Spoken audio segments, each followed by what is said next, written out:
Rajendra Kumar ಗಂದಗೆ hat trick ಗೆಲುವು, ಗಂದಗೆ ವಿಶ್ವಾಸ ಮತ್ತೆ ಅಧ್ಯಕ್ಷನಾಗುವುದು ಖಚಿತ.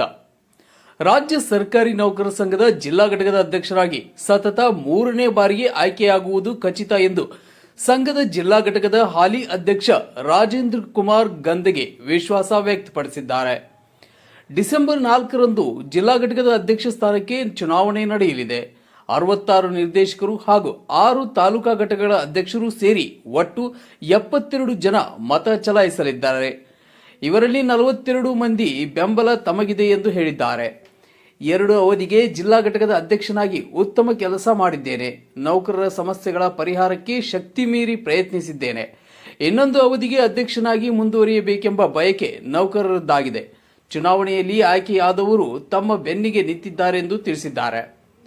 ರಾಜ್ಯ ಘಟಕದ ಉಪಾಧ್ಯಕ್ಷನಾಗಿ ಜಿಲ್ಲೆಗೆ ಹೆಸರು ತರುವ ರೀತಿಯಲ್ಲಿ ಕೆಲಸ ಮಾಡಿದ್ದೇನೆ. ರಾಜ್ಯ ಘಟಕದ ಅಧ್ಯಕ್ಷ ಷಡಾಕ್ಷರಿ ಅವರೊಂದಿಗೆ ಉತ್ತಮ ಬಾಂಧವ್ಯ ಹೊಂದಿದ್ದೇನೆ. ಈ ಬಾರಿಯೂ ರಾಜ್ಯ ಘಟಕದಲ್ಲಿ ಒಳ್ಳೆಯ ಸ್ಥಾನ ದೊರಕುವ ನಿರೀಕ್ಷೆ ಇದೆ ಎಂದು ಹೇಳಿದ್ದಾರೆ. ನಿರ್ದೇಶಕರು ಅಧ್ಯಕ್ಷರನ್ನಾಗಿ ಪುನರಾಯ್ಕೆಗೊಳಿಸಿದರೆ ಎನ್ಪಿಎಸ್ ರದ್ದುಪಡಿಸಿ OPS ಮರುಜಾರಿ, ಕರ್ನಾಟಕ ಆರೋಗ್ಯ ಸಂಜೀವಿನಿ ಯೋಜನೆ ಜಾರಿ ಸೇರಿದಂತೆ ನೌಕರರ ವಿವಿಧ ಬೇಡಿಕೆಗಳ ಈಡೇರಿಕೆಗೆ ಶ್ರಮಿಸಲಿದ್ದೇನೆ ಎಂದು ಈಗ 72 ನಿರ್ದೇಶಕರು ಬೀದರ್ ಜಿಲ್ಲೆ ನಡೀತಕ್ಕಂಥ 3 ಸ್ಥಾನಗಳಿಗೆ ಚುನಾವಣೆ ನಡೀತಾ ಇದೆ. 3 ಸ್ಥಾನಗಳಲ್ಲಿ ಒಂದು ಅಧ್ಯಕ್ಷರು, ಜಿಲ್ಲಾಧ್ಯಕ್ಷರು, ಒಂದು ರಾಜ್ಯ ಪರಿಷತ್ ಸದಸ್ಯರು ಮತ್ತು ಒಂದು ಖಜಾಂಚಿಗಳು. ನಾನು ಬೀದರ್ ಜಿಲ್ಲೆಯ 3ನೇ ಬಾರಿಗೆ ಹ್ಯಾಟ್ರಿಕ್ ಆಗಿ 3ನೇ ಬಾರಿಗೆ ಆಯ್ಕೆ ಆಗ್ಬೇಕಂತೇಳಿ ನಾನು ಬಯಸ್ತಾ ಇದ್ದೀನಿ. ನಾನು ರಾಜೇಂದ್ರ ಕುಮಾರ್ ಗಂದಗೆ ಜಿಲ್ಲಾಧ್ಯಕ್ಷರು ಮತ್ತು ರಾಜ್ಯ ಉಪಾಧ್ಯಕ್ಷರು ಕಳೆದ 11 ವರ್ಷದಿಂದ ಕೆಲಸ ಕಾರ್ಯಗಳು ಕೂಡ ನಾನು ಮಾಡಿದ್ದೀನಿ. ಜೊತೆಯಲ್ಲಿ ನಮ್ಮ ರಾಜ್ಯ ಪರಿಷತ್ ಸದಸ್ಯರಾಗಿ ನಮ್ಮ ಬಸವರಾಜ್ ಜಕ್ಕ ಆಲ್ರೆಡಿ ಹಾಲಿ ಅವರು ಗೌರವಾಧ್ಯಕ್ಷರು ಕೂಡ ಆಗಿದ್ದಾರೆ. ಈಗ ಚುನಾವಣೆಯಲ್ಲಿ ಅವರಿಗೆ ರಾಜ್ಯ ಪರಿಷತ್ ಸದಸ್ಯರ ನಾಮಪತ್ರ ಸಲ್ಲಿಸಿದ್ದೇವೆ. ಜೊತೆಯಲ್ಲಿ ನಮ್ಮ ಖಜಾಂಚಿಗಳಾಗಿ ಮನೋಹರ್ ಕಾಶಿ ಅವರ ನಾಮಪತ್ರ ಕೂಡ ನಾವು ಸಲ್ಲಿಸಿದ್ದೇವೆ. ಅಂದರೆ 3 ಚುನಾವಣೆಯಲ್ಲಿ ಆಗ್ತಕ್ಕಂಥ ಅಭ್ಯರ್ಥಿಗಳಲ್ಲಿ ನಾನು ಅಧ್ಯಕ್ಷ, ರಾಜ್ಯ ಪರಿಷತ್ ಸದಸ್ಯ ಗೌರವಾಧ್ಯಕ್ಷರಾದಂಥ ನಮ್ಮ ಬಸವರಾಜ್ ಜಕ್ಕ ಅವರು ಮತ್ತು ಮನೋಹರ್ ಕಾಶಿ ಅವರು 3 ಜನ ಅಭ್ಯರ್ಥಿಗಳಾಗಿ ಚುನಾವಣೆ ಕಣದಲ್ಲಿ ಇದ್ದೀವಿ. ಈಗ 4ನೇ ಡಿಸೆಂಬರ್ಗೆ ಬೀದರ್ ನಗರದಲ್ಲಿ ಚುನಾವಣೆ ಸರ್ಕಾರಿ ನೌಕರರ ಭವನದಲ್ಲಿ ಬೆಳಗ್ಗೆ 9 ಗಂಟೆ 4 ಗಂಟೆವರೆಗೆ ನಡೀತಾ ಇದೆ. ಅವಾಗ ನಮ್ಮೆಲ್ಲ 72 ನಿರ್ದೇಶಕ ಬಾಂಧವರಲ್ಲಿ ನಾನು ವಿನಂತಿಸ್ಕೊಳ್ಳೋದು ಇಷ್ಟೇ, ಕಳೆದ 10 ವರ್ಷಗಳ 2 ಅವಧಿಯಲ್ಲಿ ಒಳ್ಳೆಯ ಉತ್ತಮ ಕೆಲಸ ಕಾರ್ಯಗಳು ಇಡೀ ರಾಜ್ಯದಲ್ಲಿ ಮಾದರಿ ಸಂಘ ಮಾಡ್ತಕ್ಕಂಥ ಕೆಲಸ ಕಾರ್ಯ ನಾನು ಮಾಡಿದ್ದೀನಿ. ಬೀದರ್ ನಗರದಲ್ಲಿ ಒಬ್ಬ ಡಿ ಗ್ರೂಪ್ ಇಟ್ಕೊಂಡು ಅಧಿಕಾರಿಗಳೊಳಗೆ ಒಂದು ಒಳ್ಳೆಯ ಸಂಬಂಧಗಳು ಇಟ್ಕೊಂಡಿದ್ದೀನಿ. ಎಲ್ಲರ ಪಾಲಿಟಿಷಿಯನ್ ಜೊತೆಲಿ ಕೂಡ ಒಂದು ಒಳ್ಳೆ, ಅದು ಯಾವುದೇ ಪಕ್ಷ ಇರ್ಬೋದು, BJP, JDS, ಕಾಂಗ್ರೆಸ್, ಅವ್ರ ಜೊತೆಲಿ ಕೂಡ ಒಳ್ಳೆಯ ಸಂಬಂಧನ ಕೂಡ ಇಟ್ಕೊಂಡಿದ್ದೀನಿ. ಇರ್ತಕ್ಕಂಥ ಎಲ್ಲ ಬೀದರ್ ನಾಗರಿಕರು ಇರ್ಬೋದು, ಸಮಾಜದ ಮುಖಂಡರು ಇರ್ಬೋದು, ಮತ್ತು ಎಲ್ಲ ಸ್ವಾಮಿಗಳು ಇರ್ಬೋದು, ಒಂದು ಒಳ್ಳೆ ರೀತಿಯಿಂದ ಕೆಲಸ ಕಾರ್ಯಗಳು ಕಳೆದ 10 ವರ್ಷದಿಂದ ನಾನು ಮಾಡುತ್ತಾ ಬಂದೀನಿ. ಮತ್ತು 1.5-2 ಕೋಟಿ ರೂಪಾಯಿ ಖರ್ಚದಲ್ಲಿ ನಮ್ಮ ಸರ್ಕಾರಿ ನೌಕರ ಭವನ ಕೂಡ ರಿನಿವೇಷನ್ ಮಾಡಿ ಅದಕ್ಕೂ ಕೂಡ ಉದ್ಘಾಟನೆ ಮಾಡಿದ್ದೀವಿ. ಮತ್ತು ಡೈನಿಂಗ್ ಹಾಲ್ ಇಡೀ ನಮ್ಮ ಬೀದರ್ ಜಿಲ್ಲೆಯಲ್ಲೆಲ್ಲ ಇಡೀ ಕಲ್ಯಾಣ ಕರ್ನಾಟಕ ಅಂದರೆ ಗುಲ್ಬರ್ಗ ತನಕ ತೊಗೊಂಡಾಗ 15,000 ಸ್ಕ್ವೇರ್ ಫೀಟ್ ಇರ್ತಕ್ಕಂಥ ಡೈನಿಂಗ್ ಹಾಲ್ ಎಲ್ಲೂ ಇಲ್ಲ. ಅದು ಇರ್ತಕ್ಕಂಥದ್ದು ಏಕೈಕ ನಮ್ಮ ಬೀದರ್ ನಗರ ಮತ್ತು ನಮ್ಮ ಸರ್ಕಾರಿ ನೌಕರ ಭವನ. ಅಂದರೆ ಅದು ಹೈಟೆಕ್ ಆಗ್ತಕ್ಕಂಥ ಸರ್ಕಾರಿ ನೌಕರ ಭವನ ಕೂಡ ನಿರ್ಮಾಣ ಮಾಡಿ ಒಳ್ಳೆಯ ಕೆಲಸ ಕಾರ್ಯಗಳು ಕೂಡ ಮಾಡ್ತಕ್ಕಂಥ ಕೆಲಸ ಮಾಡಿದ್ವಿ. ಅದಕ್ಕೆ ಇವತ್ತು ದಿವಸ ಮತ್ತೆ ನಾನು 3ನೇ ಅವಧಿಗೆ ಹ್ಯಾಟ್ರಿಕ್ ಅನ್ನು ವಿಜಯವನ್ನು ಸಾಧಿಸಬೇಕಂತ ತಿಳ್ಕೊಂಡು ಇವತ್ತು ದಿವಸ 3ನೇ ಅವಧಿ ಕೂಡ ನಾನು ಜಿಲ್ಲಾಧ್ಯಕ್ಷನಾಗಿ ನಾಮಿನೇಷನ್ ಕೂಡ ಮಾಡಿದ್ದೇನೆ. ಅದಕ್ಕೆ ಎಲ್ಲ ನಮ್ಮ 22 ನಿರ್ದೇಶಕರನ್ನು ವಿನಂತಿಸ್ಕೊಳ್ಳೋದು ಇಷ್ಟೇ, ತಾವೇನು ಈ ಸಲ ಏನು ನಾನು ಇಲ್ಲಿವರೆಗೆ ಏನು ಕೆಲಸ ಮಾಡೀನಿ ಇದಕ್ಕಿಂತಲೂ ಉತ್ತಮ ರೀತಿಯಾದಂಥ ಕೆಲಸ ಕಾರ್ಯಗಳು, ಇನ್ನೂ ಭಾಳಷ್ಟು ಕೆಲಸ ಕಾರ್ಯಗಳು ಕೂಡ ನಾನು ಮಾಡಬೇಕಾಗಿದೆ. ಅದಕ್ಕೆ ಈ ಮುಂದಿನ ಒಂದು ವರ್ಷದ ಅವಧಿಯಲ್ಲಿ 4 ಕೋಟಿ ವೆಚ್ಚದಲ್ಲಿ ನಾನು ಕೂಡ ಪ್ರಾಜೆಕ್ಟ್ ಕೂಡ ಹಾಕ್ಕೊಂಡಿದ್ದೀನಿ.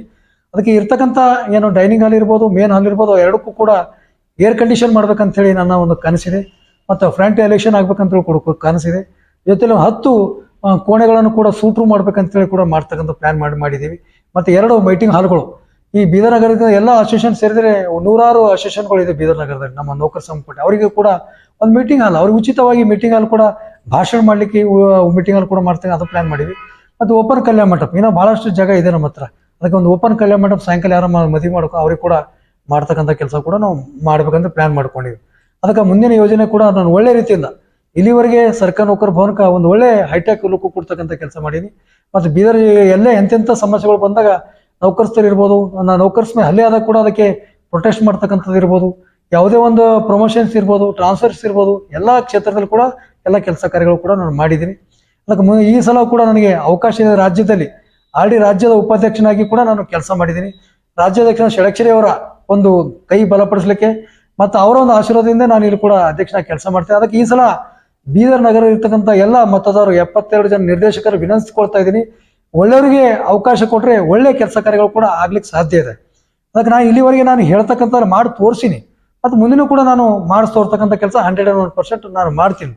ಅದಕ್ಕೆ ನಮ್ಮ ಏನು ಬೆಂಬಲಿಗರಿದ್ದೀವಿ 3 ಜನ, ನಾವು ಒಂದು ರಾಜ್ಯ ಪರಿಷತ್ ಇರ್ಬೋದು, ಜಿಲ್ಲಾಧ್ಯಕ್ಷ ಇರ್ಬೋದು, ಮತ್ತೆ ಖಜಾಂಚಿಗಳವರು ಅವೆಲ್ಲರೂ ಸೇರಿ ಪ್ರಚಂಡ ಬಹುಮತದಿಂದ ಆರಿದ್ರೆ ಅಂತಂದ್ರೆ ಇನ್ನೊಂದು ಅವಧಿಗೆ ಎಲ್ಲವೂ ಕೂಡ ನಾನು ಏನು ಹೇಳ್ತಾ ಇದ್ದೀನಿ 101% ಆ ಕೆಲಸ ಕಾರ್ಯಗಳು ಕೂಡ ಮಾಡ್ತೀನಿ.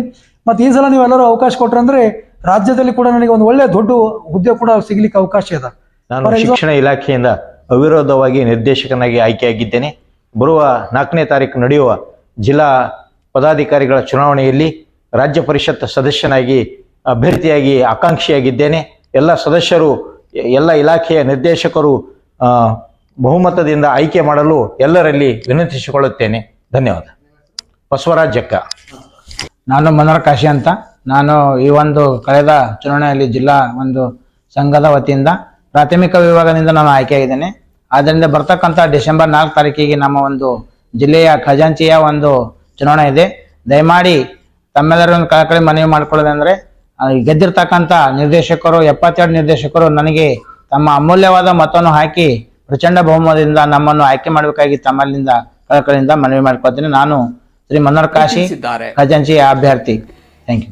ಈಗಾಗಲೇ ₹1.5 ಕೋಟಿ ವೆಚ್ಚದಲ್ಲಿ ಬೃಹತ್ ಡೈನಿಂಗ್ ಹಾಲ್ ನಿರ್ಮಾಣ ಹಾಗೂ ಭವನದ ನವೀಕರಣ ಮಾಡಲಾಗಿದೆ.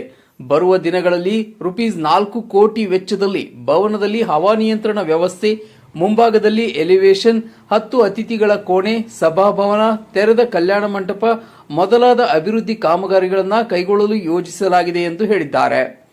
ಸಂಘ ಹಾಗೂ ನೌಕರ ಹಿತಕ್ಕಾಗಿ ನೂತನ ನಿರ್ದೇಶಕರು ಹಾಗೂ ತಾಲೂಕಾ ಅಧ್ಯಕ್ಷರು ತಮ್ಮನ್ನ ಬೆಂಬಲಿಸಬೇಕೆಂದು ಮನವಿ ಮಾಡಿದ್ದಾರೆ.